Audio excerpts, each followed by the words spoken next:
Amén. Abrimos Biblia, Habacuc 2:4. Habacuc capítulo 2, versículo 4. Vamos a leer inicialmente este texto. Tomaré 2 domingos para hablar del tema de hoy. Hoy es la primera parte. Y dice Habacuc 2:4. He aquí que aquel cuya alma no es recta se enorgullece, mas el justo por su fe vivirá. Mas el justo por su fe vivirá. Hay un ingrediente, mis hermanos, en la vida que es indispensable para vivir: la fe. Y en cierta manera todos los días usamos fe. Desde el momento en que me levanto y salgo a trabajar, lo hago porque tengo fe, cierta clase de fe en que habrá resultados por mi labor. Cuando comemos lo que nos sirven en un restaurante, pues se requiere cierta fe de que sean los alimentos adecuados para nuestra salud y nutrición. Cuando nos subimos a un avión, mis hermanos, si no tuviéramos cierto tipo de fe, ni tomaríamos el vuelo. Confiamos en que el avión se sostendrá en los aires y el piloto hará una buena labor, y que mañana tenemos fe, cierto tipo de fe, que el sol saldrá como cada mañana sale por el oriente. Esta frase es interesante.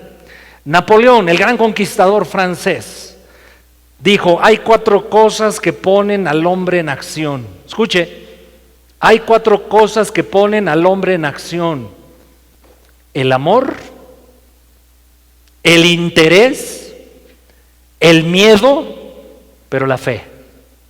Pero la fe. En esta declaración inicial de Habacuc 2:4, mis hermanos, están integrados 3 elementos. Observa, la fe está en medio. La fe está ahí en medio de la declaración de la segunda parte, que es lo que vamos a considerar en 2 semanas. Mas el justo por su fe vivirá. Pero conecta esa fe a un justo y a una clase de vida. Tan importante es esta verdad revelada al profeta Habacuc en su tiempo, que el apóstol Pablo retoma esa declaración y, dirigido por el Espíritu Santo, le da una aplicación de mayor alcance. Y tú lo puedes ver si ponemos rápidamente, solo para que la iglesia lo vaya registrando. Romanos capítulo número 1, versículo 17. Porque en el Evangelio la justicia de Dios se revela por fe y para fe, como está escrito. Y observa, es el mismo texto de Habacuc: mas el justo por la fe vivirá. También lo usa en Gálatas 3:11. Gálatas 3:11, donde leemos lo siguiente: y por la ley ninguno para con Dios es evidente, porque el justo por la fe vivirá. Y el autor de Hebreos también cita este texto, Hebreos capítulo 10, versículo 38, y ve tomando nota porque este es un texto tan importante que aparece 4 veces en la Biblia. Hebreos 10:38 nos dice: mas el justo vivirá por fe, mas el justo vivirá por fe. He titulado el mensaje de hoy así: ya no pienses tanto, mejor ten fe. Y usted dirá: ¿y por qué ese título? Lo hago en realidad más por mí que por usted. Porque soy una persona tendiente a estar piense y piense y piense y piense. Y la mayoría de las cosas que pienso, le aseguro que a veces son tormentosas. ¿Por qué? Porque pienso cuál es la solución. ¿Cómo le voy a hacer acá? ¿Qué me depara el futuro? Etcétera, etcétera, etcétera. Los riesgos, los peligros, los desafíos. Y creo, mis hermanos, se lo digo humildemente. Ya sabe que a mí no me gusta ni chorearlo, ni lucirme delante de usted, ni darle a tole con el dedo. No. Yo no soy esa clase de siervo suyo, de siervo del Señor. Pero creo que el Espíritu Santo me habló en estos días. Y el Espíritu Santo me decía claramente: mira, ya no pienses tanto, mejor ten fe. ¿Y qué cree? Empecé a aplicarlo. Pero pastor, usted tiene 63 años de edad. Diga conmigo, por favor: no parece, pastor. Se ve más joven, muchas gracias, usted también. Usted tiene ya 30 y tantos años de ser cristiano. ¿Cómo a estas horas del partido usted me está diciendo que ha aprendido que es mejor tener fe que angustiarse, que preocuparse, que afanarse, que tener miedo? Pues sí, mis hermanos, porque una y otra vez tenemos que estar siendo fortalecidos, renovados por la palabra del Señor. Y porque esto, mis hermanos, se acaba hasta que se acaba. ¿No es cierto? Así es que creo que hoy podremos aprender de esta declaración muchas cosas. Hablaré 3 asuntos acerca de este texto. Número 1, cómo surge, cómo el Espíritu Santo le da al profeta Habacuc esta declaración. Veremos pues en Habacuc capítulo 2, 4, en qué consiste esta verdad divina. Después iremos a Romanos 1, como ya vimos que Pablo lo cita también. ¿Qué aplicación le dio a esta declaración bíblica el apóstol Pablo en Romanos 1? Y al final de mi mensaje daremos algunas aplicaciones prácticas de esta verdad espiritual poderosa en nuestra vida cotidiana. Vayamos a Habacuc, capítulo número 3, por favor. Capítulo número 1 mejor. Ahí ubiquémonos en unos versículos. ¿Quién es Habacuc? Es un profeta. Es un profeta que en la clasificación bíblica está en la sección que se conoce de profetas menores, que son 12. Ahí está Habacuc. En secuencia, en el orden que aparece en nuestras ediciones bíblicas, es el 8º profeta menor. Vive en el año 600 más o menos, es el tiempo en que le toca a él vivir y ministrar. Es un profeta del reino de Judá, pero vean la condición en la cual se encuentra Habacuc y Judá, el pueblo de Dios. Vayamos pues ahí al texto, capítulo número 1, del 1 al 4. Sígame con su vista. Habacuc 1, del 1 al 4. La profecía que vio el profeta Habacuc. ¿Hasta cuándo, oh Jehová, clamaré y no oirás? ¿Ha pasado por ahí? ¿Se identifica un poquito con Habacuc? ¿Hasta cuándo, oh Jehová, clamaré y no oirás? Entonces trate de entender un poquito los sentimientos y el momento emocional espiritual en el cual se encuentra el profeta. Daré voces a ti. Y se quejaba de qué en sus oraciones, de la violencia. Hay mucha violencia alrededor. Señor, ¿no salvarás? Versículo 3, ¿por qué me haces ver iniquidad y haces que vea molestia? Destrucción y violencia están delante de mí. Pleito, contienda se levantarán. Cualquier parecido con la realidad presente no es mera coincidencia. Versículo número 4. Por lo cual la ley, ¿cuál ley? La ley de Dios está debilitada.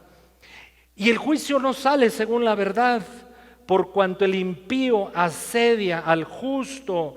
Por eso sale torcida la justicia, un desorden, un caos social, económico, político en su país. Y entonces el profeta le dice, Señor, he orado que intervengas en todo esto.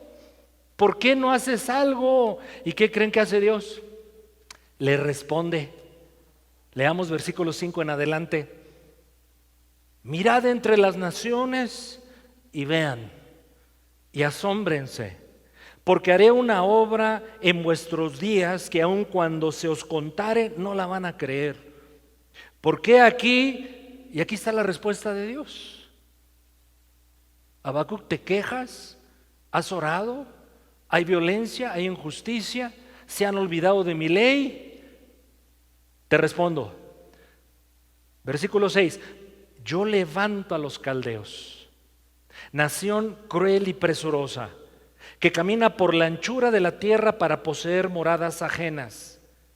Formidable es ese imperio caldeo y es terrible. De ella misma, de esa nación, procede su justicia y su dignidad. Versículo 8. Sus caballos serán más ligeros que los leopardos y más feroces que lobos nocturnos, y sus jinetes se multiplicarán. Vendrán de lejos sus jinetes y volarán como águilas que se apresuran a devorar. Versículo 9. Toda ella, esa nación, la nación caldea, cuya capital era Babilonia, vendrá a la presa. ¿Saben quién era la presa? Judá, el pueblo de Dios. El terror va delante de ella y recogerá cautivos como arena. Escarnecerá a los reyes y de los príncipes hará burla. Se reirá de toda fortaleza y levantará terraplén y la tomará. Luego pasará como el huracán y ofenderá, atribuyendo su fuerza a su Dios, a su falso Dios, por supuesto. ¿Qué respuesta de Dios ante la oración de Habacuc? Señor, haz justicia. La voy a hacer. Y levanta una nación el imperio caldeo, para traer disciplina a Israel. Qué interesante respuesta de Dios, ¿no le parece, mi amado? Así es que tengamos cuidado con lo que oremos, porque hay mucha maldad, mis hermanos, alrededor de nosotros. Y a veces nuestra oración pudiera ser respondida de esta forma. Siempre está la misericordia de Dios, la gracia de Dios, la sabiduría de Dios, el plan redentor de Dios, pero si Él decidiera primero disciplinar a su pueblo antes de traer restauración, Él es soberano para hacerlo. Solo 2 amenes, pero lo vemos esto en toda la Escritura. Pero el profeta se pregunta, y con justicia, ¿pero qué respuesta es esta, Dios? ¿Por qué vas a usar a los impíos malvados para corregirnos a nosotros? Buena pregunta, ¿no le parece? ¿Por qué mejor no hacía que se arrepintiera la gente y cambiaran y se volvieran a su Dios y dejar en paz a los babilonios por allá lejos? Porque Dios siempre cumple su palabra. Siempre. Porque Dios tenía que cumplir una palabra por la condición de Judá, de rebelión a su palabra, a la palabra de Dios, a la ley. Vea Deuteronomio 28, 47 al 49. Deuteronomio 28, 47 al 49, palabra dada a través de Moisés siglos antes y que se estaba cumpliendo en el tiempo de Habacuc. Leamos, versículo 47. Por cuanto no serviste a Jehová, tu Dios, con alegría y con gozo de corazón, por la abundancia de todas las cosas que te he dado, no lo serviste, no fuiste un pueblo agradecido. Versículo 48. Servirás, por tanto, a tus enemigos, que enviare Jehová contra ti, con hambre, con sed, con desnudez, con falta de todas las cosas, y Dios pondrá yugo de hierro sobre tu cuello hasta destruirte. Versículo 49. Jehová traerá contra ti una nación de lejos. Observe cómo se está cumpliendo. Jehová traerá contra ti una nación de lejos, del extremo de la tierra, que vuele. Vean la precisión del cumplimiento profético de la palabra, que vuele como águila, cuya nación, cuya lengua no entiendas, eran los caldeos. Compare este versículo 28:49 de Deuteronomio con Habacuc 1:8. Con Habacuc 1:8, obsérvelo. Mire, volvamos a poner Habacuc: sus caballos serán más ligeros que leopardos, más feroces que lobos nocturnos, sus jinetes se multiplicarán, vendrán de lejos sus jinetes y volarán como águilas que se apresuran para devorar. Esa era la respuesta inicial del Señor. Pero había una segunda parte en la respuesta de Dios. Pero un día, pueblo amado, voy a tener de ti misericordia. Te voy a volver a levantar. Te voy a restaurar. Y a los que te hagan daño, los voy a destruir. Y así se cumplió literalmente lo que el profeta Habacuc profetizaba, por supuesto, delante del Señor. Pero cómo el Señor iba a tener misericordia de su pueblo y cómo los iba a levantar, y ponga atención, y a quién iba el Señor a cuidar, preservar su vida, bendecir aún en el tiempo difícil. Habacuc 2:4. Al justo que por su fe vivirá. Al justo que por su fe vivirá. Ahora hay algo sorprendente en la vida del profeta. Hemos visto que tiene dudas, luchas, preocupaciones, está enojado, le ha reclamado al Señor de alguna manera, tiene miedo. Así comienza el libro de Habacuc. Así comienza su estado de ánimo y espiritual. Así comienza su profecía. Pero mire cómo termina el libro de Habacuc y cómo termina él. Vayamos al capítulo número 3, 17 al 19. Algo pasó en Habacuc, mis hermanos. Algo sucedió, que el hombre preocupado, angustiado, enojado, frustrado, temeroso, miren cómo después de encontrarse con la voz de Dios, con la presencia del Señor, algo le ocurrió. Y algo te debe ocurrir a ti y a mí toda vez que estemos en la presencia del Señor en su palabra. Leamos Habacuc 3, 17 al 19. Aunque la higuera no florezca, ni en las vides haya frutos, aunque falte el producto del olivo y los labrados no den mantenimiento, y las ovejas sean quitadas de la majada, y no haya vacas en los corrales. Todo está mal. Aunque todo esté mal, mire, qué bendición tener este testimonio, que el Espíritu Santo, el mismo Espíritu Santo que habita en ti, obró en él y obra en ti también. Mire lo que ocurrió en Habacuc: con todo yo me alegraré en Jehová y me gozaré en el Dios de mi salvación. Jehová el Señor es mi fortaleza, el cual hace mis pies como de ciervas y en mis alturas me hace andar. Descubre Habacuc algo poderoso que tú y yo somos llamados a descubrir todos los días de nuestra vida terrenal. Descubre que Dios es suficiente para hacernos andar en las alturas, independientemente de la circunstancia particular que estemos viviendo. Pero ¿cómo llegó ahí Habacuc? ¿Cuál fue su peregrinaje espiritual de angustia y desesperación a tal calidad de fe? La respuesta está en el capítulo 2 de Habacuc, el corazón de su mensaje. Vaya por favor rápido ahí, Habacuc 2, y leamos del 1 al 4. Entonces dice Habacuc cuando le está presentando al Señor: Dios, aquí están mis quejas, mis luchas, mi clamor. Y entonces hace esto el profeta: sobre mi guarda estaré, y sobre la fortaleza afirmaré el pie, y velaré. Eso es oración. Eso es meterse con Dios. Eso es entender que la solución, el recurso, siempre ha estado y estará en Dios. Y velaré para ver lo que se me dirá, y qué he de responder tocante a mi queja. Y Jehová me respondió y dijo: escribe la visión, declárala en tablas, para que corra el que leyere en ella. Aunque la visión tardará aún por un tiempo, mas se apresura hacia el fin y no mentirá. Aunque tardare, espéralo, porque sin duda vendrá, no tardará. Y llega a la perla de todo el libro. He aquí aquel cuya alma no es recta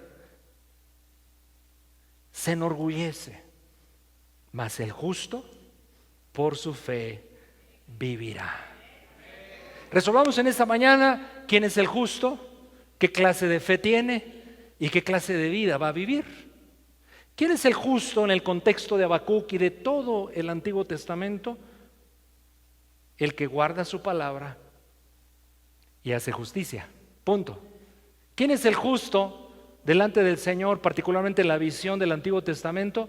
El que guarda la palabra de Dios y vive rectamente. Simple. Pero por su fe vivirá. ¿Qué clase de fe? El que dice: Dios es veraz y su palabra es verdadera, y yo la creo. Es decir, el que aprende a confiar y depender de Dios, pero es fiel a Dios.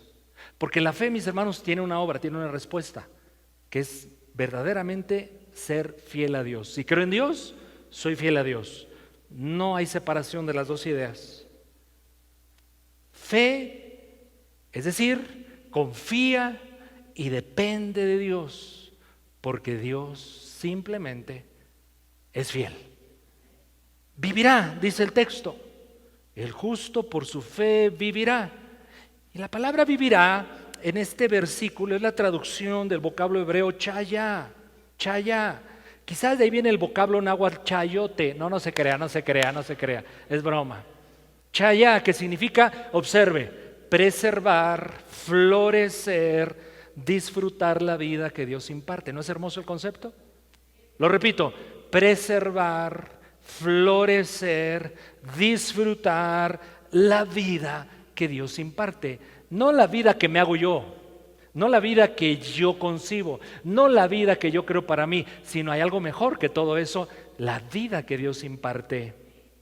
Es decir, el que se mantenga creyendo en Dios, viva rectamente delante de Él, aunque haya los peores problemas, peligros, pérdidas, el Señor promete que preservará su vida, lo restaurará y lo hará florecer nuevamente. Y hay un testimonio histórico poderoso. Se cumplió. Mas el justo por la fe vivirá. Se cumplió en grandes obras que la Escritura, en grandes hombres, que la Escritura refiere. Por ejemplo, Daniel. Se cumplió la palabra de Habacuc. Vinieron los caldeos, los tomaron presos, se los llevaron desterrados. Pero en el destierro, Daniel, los 3 jóvenes hebreos, Esther, Mardoqueo, Esdras, Nehemías, Ezequiel, mis hermanos, preservaron su vida. Fueron restaurados, recuperados, y aún en las peores circunstancias florecieron. Eso es impresionante, que aún en medio de lo más difícil Dios me pueda hacer florecer por su gracia y misericordia. ¿Por qué? Porque estos hombres que acabo de citar creyeron la profecía. Mas el justo por su fe vivirá. Habacuc, pues, mis hermanos, nos enseña a los creyentes a confiar en Dios, a vivir como Dios quiere, serle fiel a Él. Me gusta como en la Nueva Traducción Viviente ha traducido Habacuc 2:4. Mira a los orgullosos, confían en sí mismos y sus vidas están torcidas, pero el justo vivirá por su fidelidad a Dios. Mas el justo por su fe vivirá. Tiene tantas aplicaciones esta verdad poderosa, esta verdad de la palabra del Señor. Pero mi segundo punto en esta mañana en mi mensaje es ver cómo el apóstol Pablo ya en el Nuevo Testamento retoma esta verdad espiritual y le da una aplicación de mayor alcance, más trascendente. Bueno, dicho en buen español, más mejor. Ah, es otro nivel, ¿no le parece? Diga conmigo, más mejor. Allá no quisieron decirlo, hacen bien. Mucho mejor, mucho mejor. Vayamos a Romanos capítulo número 1, versículo 16 y 17. Aquí está el gran apóstol presentando aquello que es motivo de su pasión, aquello con lo cual se ha comprometido, aquello para el cual el Señor lo levantó y lo manda a las misiones en el mundo. Y él dice en 1:16, porque no me avergüenzo del evangelio. No me avergüenzo de hablar del carpintero humilde de Nazaret, que fue crucificado, humillado, pero que Dios lo levantó de entre los muertos y murió, pero resucitó para la salvación y vida eterna de los que crean en Él. No me avergüenzo de eso, porque el evangelio son buenas nuevas, porque el evangelio además es poder de Dios para salvación. Pero observe, a todo aquel que cree, a todo aquel que cree, al judío primeramente, también al griego, también a los de Metepec y Toluca, mis hermanos. Pero observe el 17, por favor. Porque en el evangelio la justicia de Dios, usted debe saber qué es la justicia de Dios. Brevemente comentaré algo. Justicia de Dios se revela por fe y para fe. Es decir, la fe es algo continuo. La fe no solamente es un acto, la fe es una actitud permanente del creyente.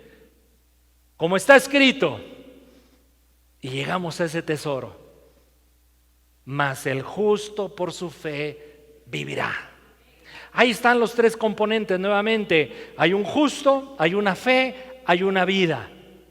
Significan exactamente lo mismo como lo concibió Habacuc de parte del Señor, pero lo vuelvo a decir, para Pablo, por el Espíritu, por la revelación del Espíritu Santo en ese tiempo, para el pueblo de Dios, esa declaración, mas el justo por la fe vivirá, tiene más alcance, es más sublime, es mucho mejor, es mucho mayor. ¿Por qué? Porque el justo ahora para Pablo es aquel que no solamente obedece la palabra, actúa rectamente, sino algo tremendo, poderoso, mis hermanos. El justo de Romanos 1:17 es aquel que por gracia ha sido declarado así, justo. Es el justificado, es el que por gracia es inocente delante de Dios, es el libre de culpa y condenación por la operación de la justicia de Dios.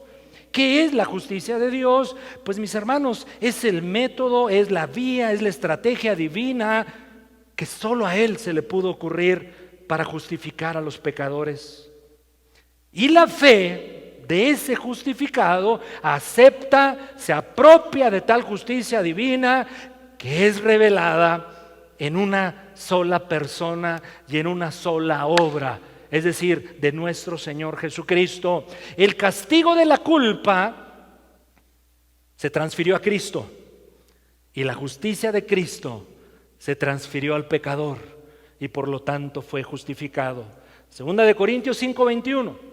Usted debe memorizar estos textos. Si está leyendo su propia Biblia, subrayelos, por favor, resáltelos, porque esta es la obra de la justificación. Este es el justo que por su fe vivirá.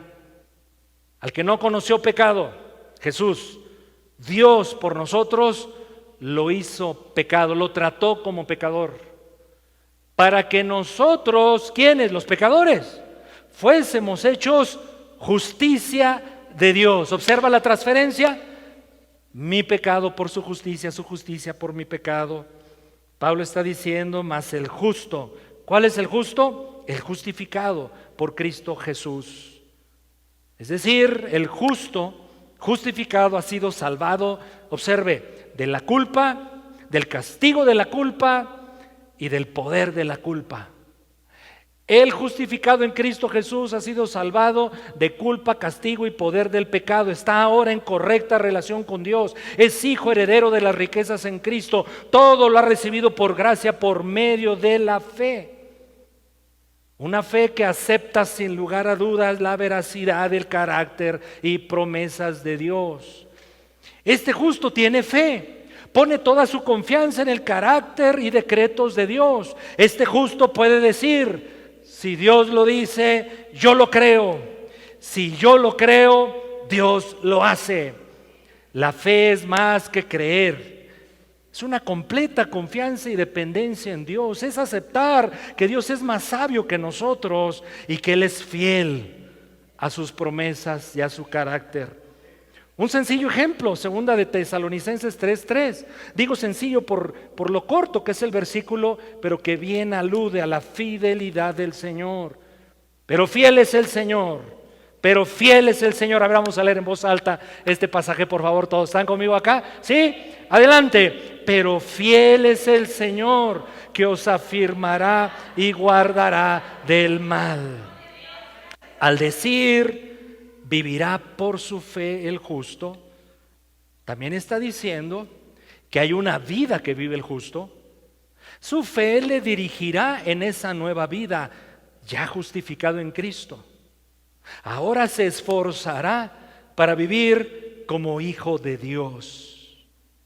Por cuanto ha creído que ha sido ya perdonado, limpiado, que es nueva criatura, que ha sido santificado, entonces ahora su fe le impulsa a vivir para estar honrando todo eso, porque la fe produce fruto, mi hermano. Santiago 2:17. Santiago 2:17. Así también la fe sin obras es muerta. Sí. Entonces el justo que tiene la fe genuina impartida por el Espíritu Santo va a amar lo que Dios ama. Es valiente para obedecer su palabra. Eso hace el justo. Esa es la fe que opera en él. Y ese justo vive una clase de fe y verá una clase de vida que esa fe le imparte, o que Dios le imparte por medio de la fe. Para Habacuc, la vida significaba no perderla, no morir, prosperar aún en las dificultades, por imposibles que parecieran estas, y eventualmente un día volver a florecer. Esa era la mentalidad para ese tiempo revelada a través de Habacuc para el pueblo. Pero lo repito, para Pablo hay algo mejor. Pablo nos lleva a otro nivel de revelación. Y cuando dice: mas el justo por su fe vivirá, preguntémonos: ¿qué clase de vida? La respuesta está en la palabra. Es la vida abundante, la vida eterna que solo por medio de nuestro Señor Jesucristo, los que tienen fe y han sido justificados, alcanzan a tenerla. La vida abundante, la vida eterna. El énfasis del apóstol Pablo para este versículo, y es el énfasis de todo el Nuevo Testamento, se resume en esta declaración acerca de lo que es la vida que Dios tiene para nosotros. Juan 17:3. Juan 17:3. Y esta es la vida eterna. Esa es la vida que Dios imparte. Esa es la vida que tiene el justo justificado por gracia por medio de Jesucristo. Esta es la vida eterna, que te conozcan a ti, al único Dios verdadero, y conozcan a Jesucristo, a quien has enviado. Reflexionemos un momento esto. Esto que voy a decir, lamentablemente cada vez más se aleja de los púlpitos cristianos. Pero mi amado, es esencial mensaje del Evangelio. Pon atención, por favor. Cuando el Señor Jesucristo está diciendo que la vida que Él imparte por creer en Él y que por fe se vive, va mucho más lejos que el bienestar material o la buena salud o el prestigio o posiciones sociales. A algunos no les gustó, ¿verdad? Pero es lo que se predica ya en gran medida en los púlpitos cristianos. El mensaje de que tú puedes ser rico, de que si te enfermas, algo está pasando mal en ti, algún pecadillo has de tener oculto. Que si te ocurre lo de Job, pobrecito de ti, te falta fe. Eso no es el Evangelio, mis hermanos. Lo voy a repetir, es muy importante.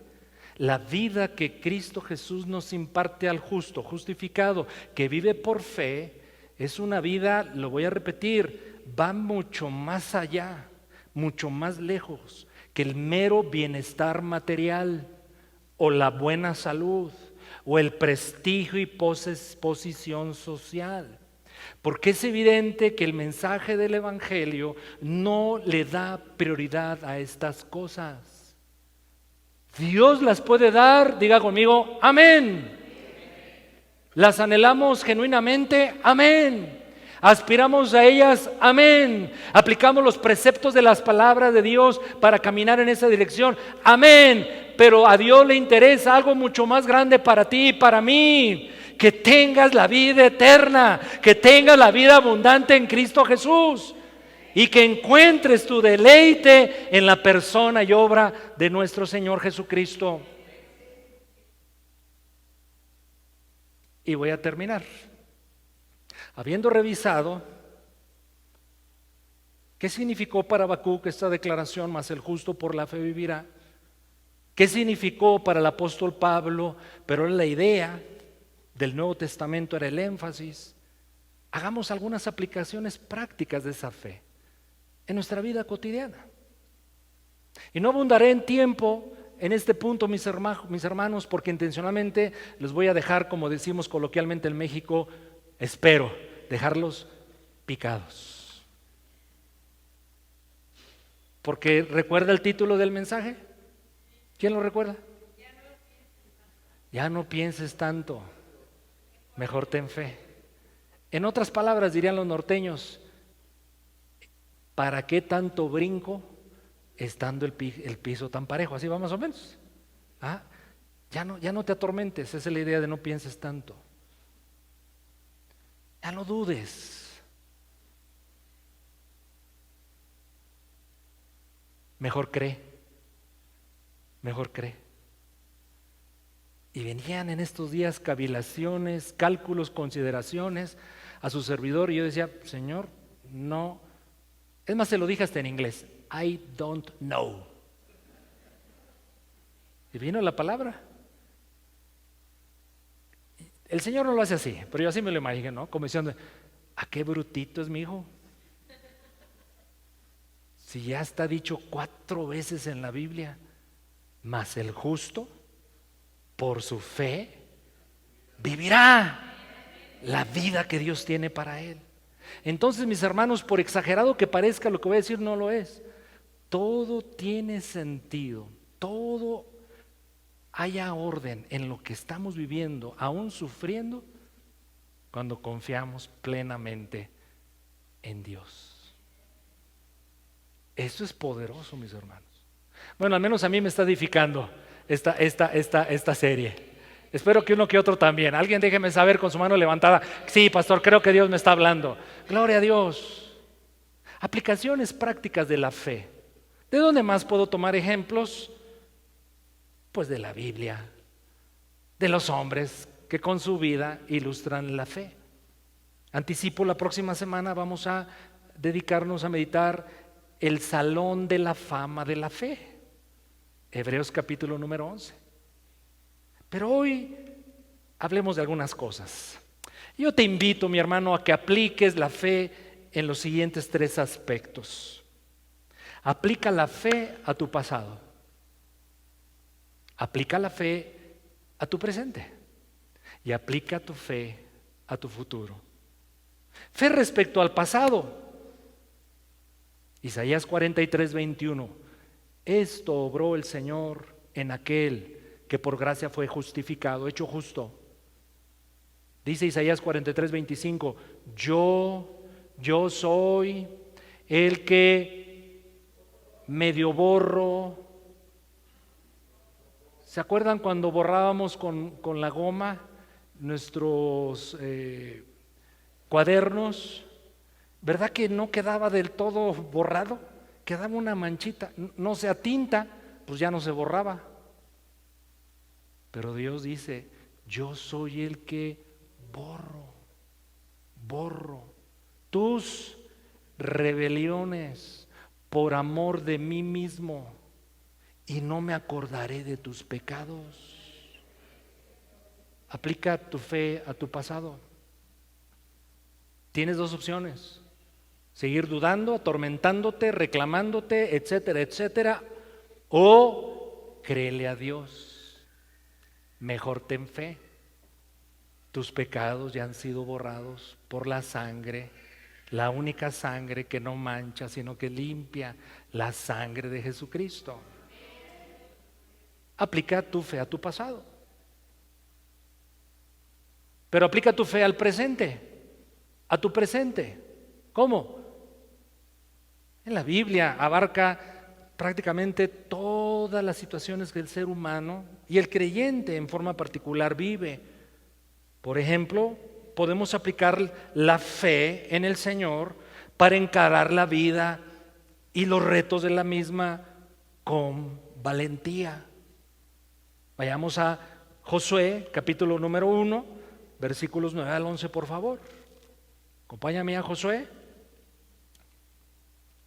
capítulo número 1, del 9 al 11. Esto le decía Dios a Josué. Y si se lo dijo a Josué, y como Dios no hace excepción de personas, y como Josué era hijo y siervo de Dios, y creo que así es, tú y yo lo somos también, entonces esta palabra también para mí y para ti. Mira que te mando que te esfuerces y seas valiente, no temas ni desmayes. ¿Por qué? ¿Por qué? ¿Por qué? Porque Jehová tu Dios estará contigo en donde quiera que vayas. Fe en tu presente, Dios está contigo donde quiera que vayas. Aún si vas al antro, aún si te metes donde no te debes meter, aún si vas a ese estado espiritual de rebelión a Dios, ahí está el Señor, listo para mostrar su perfecto amor. ¿Cómo? Primero te llamará, como las llamadas en el teatro. Primera llamada, el Espíritu Santo diciéndote, hey, aquí no es, no tiene nada que hacer aquí, salte de esta condición física, emocional o espiritual, fuera de ahí, fuera de esta lucha, de este vicio, contrario a Dios. Eso hace el Espíritu Santo. Primera llamada. Pero no hacemos caso a la primera llamada normalmente. Esta es segunda llamada, segunda llamada.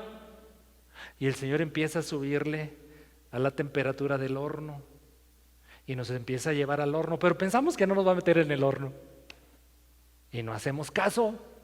Pero el amor de Dios dice lo siguiente, Hebreos capítulo número 12, que Dios al hijo que ama lo corrige. Ay, alguno dirá, ¿cuánto me da amar Dios por las que estoy pasando? Pues sí, Dios al hijo que ama corrige.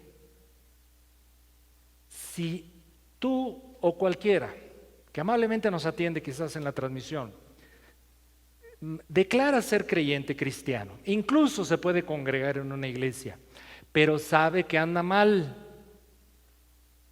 sabe que no está haciendo lo correcto, se deleita en el pecado, actúa como todos los demás que no tienen a Cristo, entonces yo pondría en tela de juicio su condición de hijo, porque Dios no disciplina al que no es su hijo.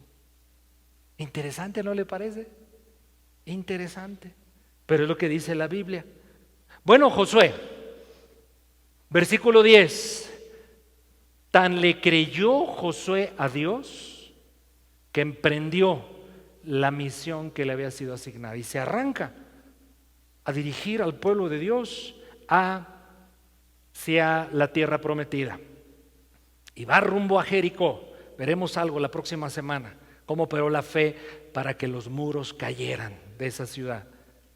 Y Josué mandó a los oficiales del pueblo diciendo: pasad en medio del campamento y manden al pueblo diciendo: preparen comida, porque dentro de 3 días, afirma, no es un a ver si podemos, no es un quizás. Él sabe que Dios le ha dicho: avanza, pasa, porque yo estoy contigo. Y él afirma: pasaremos el Jordán para poseer la tierra que el Señor nos da.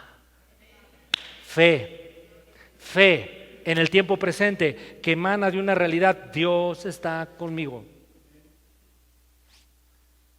Para tiempos de incertidumbre, miedo, peligros, riesgos, la fe es poderosa.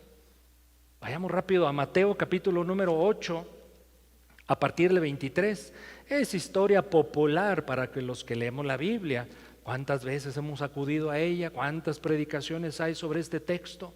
Mateo capítulo número 8, versículo 23 en adelante. Y entrando él en la barca, sus discípulos le siguieron. Entrando Jesús, y he aquí que se levantó en el mar una tempestad tan grande que las olas cubrían la barca. Pero Jesús, mis hermanos, se estaba echando su coyotito. Versículo 25, vinieron sus discípulos y le despertaron diciendo: Señor, sálvanos que perecemos. ¿Cuántas veces, queridos, queridas, vemos que la barca está siendo embestida por olas gigantes y sentimos que nos vamos a hundir y se nos olvida que ahí está el creador de la mar, de las olas, de los vientos, y que además está descansando en su humanidad? Alguien hizo una observación bien linda. Los discípulos pensaban que el lugar donde se encontraban esa barca golpeada por los terribles vientos era el lugar más inseguro en el cual pudieran estar.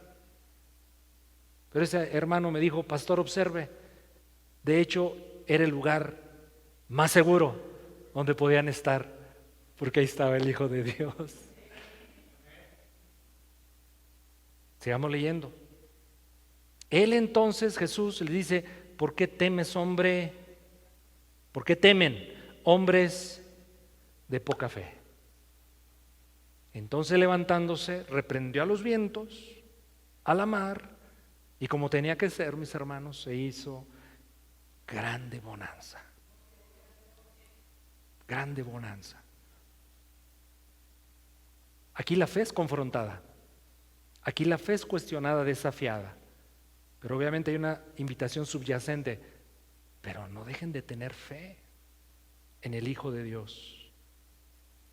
Momentos de dudas, confusión, creo que todos eventualmente pasamos. Decimos, no tengo todas las respuestas, no sé por qué me pasa esto, menos sé las soluciones. Bueno, pero Dios sí la sabe. Pero Dios sí sabe por qué y para qué. Isaías 55, 8 y 9. Isaías 55, 8 y 9, versículo 9 leemos que Dios dice, porque mis pensamientos no son vuestros pensamientos, ni vuestros caminos mis caminos, dice Jehová. Versículo 9, como son más altos los cielos que la tierra, así son mis caminos más altos que vuestros caminos y mis pensamientos más que vuestros pensamientos. A esto yo le llamo Dios ve el cuadro completo. Yo no. ¿Qué decir de las pruebas? Todos los santos, los hijos de Dios, pasamos por pruebas. No hay duda. Pero considera a Job, quien a pesar de severas pérdidas y terribles sufrimientos, declaró, Job 13:15, aunque él me mate, en él esperaré. La fe que sostiene en la prueba. Job siguió diciendo ahí en Job 19, 25 al 27, y yo sé que mi Redentor vive, y al fin se levantará sobre el polvo, y después de deshecha esta mi piel, en mi carne he de ver a Dios, al cual veré por mí mismo, y mis ojos lo verán, y no otro, aunque por ahora mi corazón desfallece dentro de mí. Y fe para el futuro, mis hermanos. Fe, aplícala a tu pasado, a tu presente, pero a tu futuro. Te voy a decir una verdad perogrullesca o una perogrullada. No es majadería, mis hermanos. Es una palabra un poquito en desuso, pero busca ahí en el internet, en el diccionario, qué es perogrullada. Es esto: el resto de tu vida está en el futuro. Y hay dos verdades acerca de tu futuro y del mío. No sabemos cómo será y no podemos controlarlo. Nadie conoce el futuro, pero hay uno que sí, que conoce tu futuro y que como es eterno, atemporal, y su condición de Dios no tiene que ver con con medidas, con tiempos, con cosas materiales. Ahí Dios está ya en el futuro. O sea, no va a estar, Él ya está. Él ya está. Porque acuérdense, Él es. Dios conoce nuestro futuro. Él ya está ahí.